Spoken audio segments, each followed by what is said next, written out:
शोर मची है नगरिया में, सहरिया में, मेरे राम आए हैं नगरिया में, मेरे राम आए हैं नगरिये में।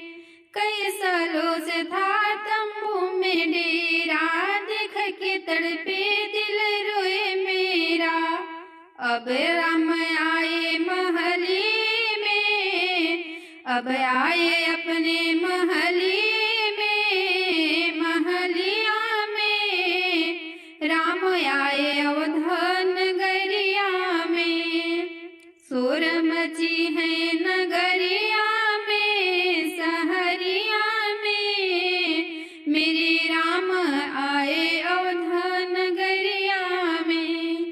राम जी आए संग लक्ष्मण जी आए, राम जी आए संग लक्ष्मण जी आए। सीता मैया आई पालकी में, पालकी में, मेरे राम आए अवध नगरिया में, मेरे राम आए अवध नगरिया में। अवध नगरिया को खूब सजाओ, द्वारे पर तोरण मंगलवार लगाओ। फूल बिछाओ डगरिया में, डगरिया में, मेरे राम आए हैं अवध नगरिया में, मेरे राम आए अवध नगरिया में।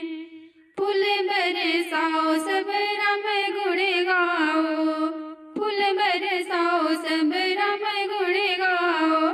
मेवा मिश्री का भोग लगाओ, राम नाम बांध लो